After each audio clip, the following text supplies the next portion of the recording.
UDF ഭരണത്തിൽ വന്നാൽ Jamaat-e ഇസ്ലാമിയെ ആഭ്യന്തരം ഭരിക്കുമെന്ന AK ബാലന്റെ പ്രസ്താവന വിവാദത്തിൽ. വർഗീയ കലാപമുണ്ടാക്കാൻ ലക്ഷ്യമിട്ടുള്ള പ്രസ്താവനയെന്ന് പ്രതിപക്ഷ നേതാവ് VD സതീശൻ. AK ബാലന്റെ ഭാഷ മുന്നണിയുടെ നയമാണോ എന്ന് വ്യക്തമാക്കണമെന്ന് രമേശ് ചെന്നിത്തല. ബാലനെതിരെ നിയമ നടപടി സ്വീകരിക്കുമെന്ന് Jamaat-e Islami. BJP councillor R ശ്രീലേഖയുമായുള്ള തർക്കത്തിനൊടുവിൽ MLA VK പ്രശാന്ത് ശാസ്തമംഗലത്തെ ഓഫീസ് ഒഴിയുന്നു. പുതിയ ഓഫീസ് മരുതംകുഴിയിൽ. കോർപ്പറേഷൻ കെട്ടിടത്തിലെ ഓഫീസ് ഒഴിയുന്നത് കരാർ കാലാവധി അവസാനിക്കുന്നതിന് മുൻപ്. വിവാദങ്ങൾക്ക് താൽപ്പര്യമില്ല എന്ന് പ്രശാന്ത്. ശബരിമല സ്വർണ്ണക്കൊള്ളയിൽ A പത്മകുമാറിന് തിരിച്ചടി. ദ്വാരപാലക പാളി കേസിലെ ജാമ്യാപേക്ഷ തള്ളി കൊല്ലം വിജിലൻസ് കോടതി.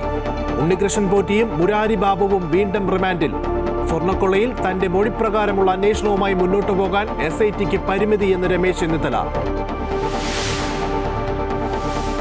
തെരുവുനായ പ്രശ്നത്തിൽ മൃഗസ്നേഹികൾക്ക് സുപ്രീം കോടതിയുടെ പരിഹാസം. കടിക്കാതിരിക്കാൻ നായകൾക്കിനി കൗൺസിലിംഗ് മാത്രമാണ് ബാക്കിയെന്ന് കോടതി.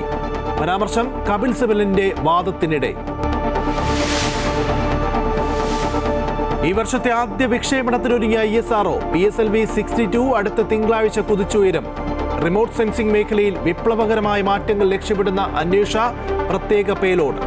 ബഹിരാകാശത്ത് വെച്ച് ഉപഗ്രഹങ്ങളിൽ ഇന്ധനം നിറയ്ക്കുന്ന സാങ്കേതിക വിദ്യ പരീക്ഷിക്കും.